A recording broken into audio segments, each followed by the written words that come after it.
Film प्रडाक्शननि बेनाराव दिहुनजानाय रोदा मुंनि आबुं बर' सावथुनखौ 9 सेप्तेम्बर खालि रिलिज होबाय।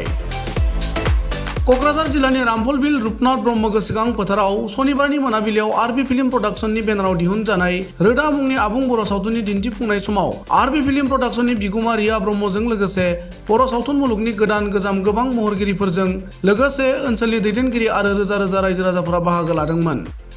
मख'नो गोनां दि 2023 मायथाइनि आरबि फिल्म प्रडाक्शननि बेनाराव दिहुननाय रोदा आबुं बर' सावथुनखौ रायजो राजानि अनसायनाय मोनगोन होनना गोजोननायजों बिगुमा रिया ब्रह्मआ ओरैबादि बुङो।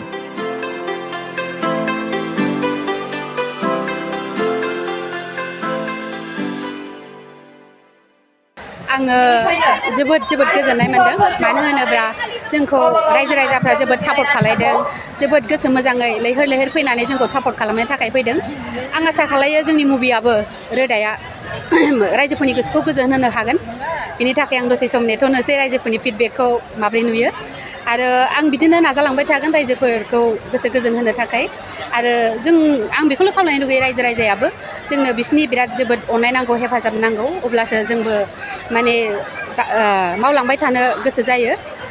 आं जेब्लायबो आरो मदद मोनबाय थागोन, अननाय मोनबाय थागोन होननानै आं बेखौनो फोजोबनाय जाबाय। जिहेतु दिनैनिया नोंथांनि 6थि दिहुनथाय रोदा सावथुन, मा फोरमायनो सानो बायद'? आङो बेखौनो बुंनो लुबैयो जेसेबांसिम आं दिन्थिबोदोंमोन मोजां गाज्रिखौथ' जोङो पाब्लिकनिफ्राय फिडबेकखौ मोनबोगासिनो दङ आरो नैबे रोदा सावथुनखौबो जेसेबांसिम आं दिनैजों एबार 6था जाबाय, बे 6थायाव रोदाया 6था, दा बे रोदायाबो रायजो राजाफोरनि गोसोखौ गोजोन होनो हागोन होननानै आं आसा खालामदों आरो आं बेखौनो बुंनो लुबैयो जोंनि गोलाव गिदिरफोरखौबो आं बुंनो लुगैयो जे जोंनो मोनफ्रामबो दाब डिस्ट्रिक्टफ्राव जोंनो सिनेमा हल होयोब्ला जोंबो मावलांबाय थानो जोबोद गोसो जागोन, मेंनाय नङा।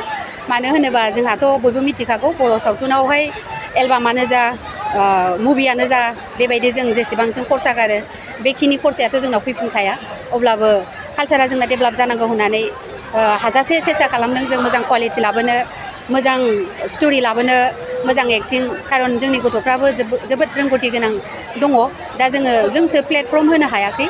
दा बेनि थाखायनो जों जुदि प्लेटफर्म होनो हाबाय थायोबा जोंनि गथ'साफोरनि रोंगौथिखौबो जोङो दस्रा जाथिफोरनोबो नायहोनो हागोन। बिनि थाखायनो आं साफ्रोमबो रायजो राजाफोरखौ जोंखौ मदद आरो हेफाजाब होजानो आं लुबैयो आरो जेब्लायबो। गोजोनथोंसै। देग्लायनि बोसोराव फिल्मफोर दिहुननाय जादों। देग्लाय बायद'आ मोनसे सावथुनखौ दिहुनदों। आङो बे रोदा मुभिल' आंनिया बेल'। फैबाय थानाय बोसोराव माबायदि जागोन? आङो बेखौ दा जेबो बुंथ'नो हानाय नंला। आं बेखौ उनाव फोरमायसिगोन। गोजोनथों। गुबुन फारसेथिं रोदा सावथुननि नेगेटिभ फाव खालामनाय जन बिथाङाबो बे सावथुननि सोमोन्दै ओरैबादि फोरमायो।